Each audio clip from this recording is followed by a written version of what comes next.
नमस्कार, मैं हूँ मीनू चतुर्वेदी। कुछ हम कहें कुछ तुम में आपका स्वागत है।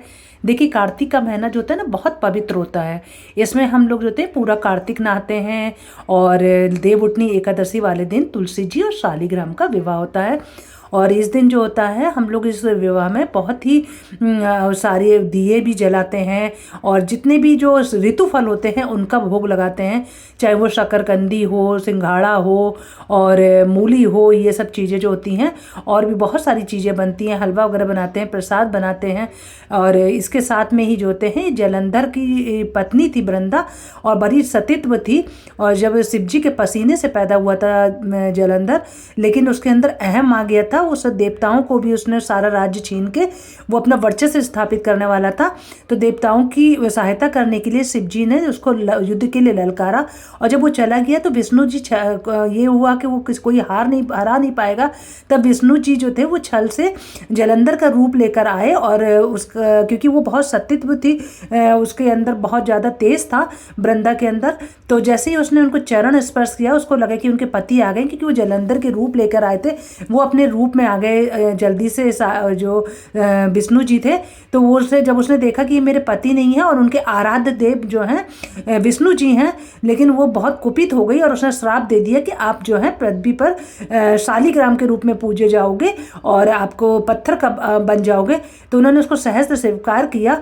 लेकिन वो वृंदा जो थी इतनी सतीत थी, तो शिव जी ने उसको जो विष्णु जी ने उसको जो है एक वरदान दिया कि जब मेरी जो पूजा होगी, कोई भी पूजा होगी, उसमें तुम्हारे बिना जो है तुमको बिना चढ़ाए जो है कोई भी जो कार्य है पूर्ण नहीं होगा, कोई भी प्रसाद पूर्ण नहीं होगा।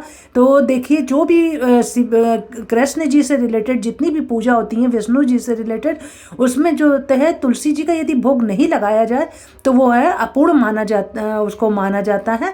तो ये कहानी थी वृंदा की, जलंधर की। और हमारे जो शालिग्राम थे, तो आज के दिन भी मैंने भी ना बहुत अच्छे से सेलिब्रेट किया, क्योंकि कल हमारी सोसाइटी में है तो मैंने आज कर ली। और बहुत ही सुंदर सा मंडप बनाया।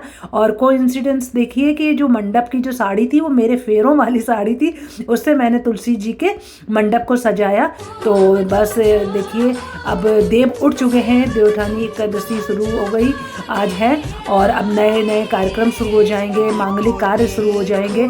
और 4 मास के बाद में जो है विष्णु जी अपना क्षीर सागर छोड़कर पुनः आएंगे और हम सबके बीच में मांगलिक कार्य कराना प्रारंभ कर देंगे। तो देखिए, मैंने भी कोशिश की कि अच्छे से इसको सजा पाऊँ जितना मुझसे हो सका। तो देखिए, मैंने जल्दी जल्दी खाना बनाने के बाद में दीपक जलाए और तुलसी जी को नए कपड़े पहनाए, सुहाग का सामान उनको चढ़ाया। और श्री हरि की जो फोटो थी, वो मेरे पास जो भी चित्र था उससे उनका गठबंधन कराया और उनके सिंदूर वगैरह लगा के परिक्रमा की। और बहुत अच्छा लगता है जब इस तरह के कार्यक्रम होते हैं ना, तो घर में एक मतलब जितना भी कार्य कर लीजिए एक उत्साह रहता है, थकान लगती है लेकिन उत्साह की वजह से ना वो पीछे हो जाती है।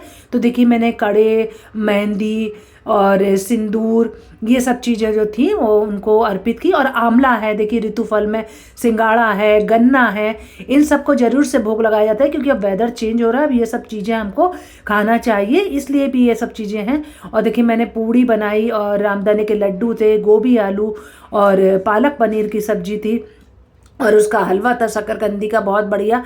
तो ये सब भोग लगाने के बाद में, आरती करने के बाद में घर वालों को भी सबको खिलाया गया और बहुत ही सुंदर प्रोग्राम था। और अब मेरी सोसाइटी में कल होगी तो मैं उसकी भी आपको पिक डालूंगी। उसके बाद देखिए, मेरी बहनों ने भी अपने तरह तरह से सजाया था, उन लोगों ने भी पिक भेजी, किसी ने मथुरा से भेजी, किसी ने नोएडा वहाँ से भेजी, लखनऊ से भेजी। तो देखिए, कितना सुंदर सजाया हुआ है। और देखिए, ये सब जो प्रोग्राम होते हैं ना हमारे धर्म में, इसलिए भी ये सब करे जाते हैं कि हमारा जो अध्यात्म है ना वो विज्ञान के साथ जुड़ा हुआ है। क्योंकि वेदर चेंज हो रहा है, लोग डिप्रेस हो जाते हैं, वेदर का प्रभाव पड़ता है।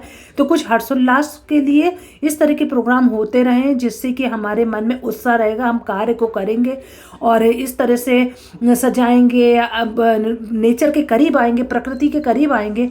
तुलसी जी को तो वैसे भी मेडिसिनल प्लांट कहा गया है और ये तो हमको कितने सारे गुणों से भरपूर है, हमको कितनी सारी चीज़ें देती हैं।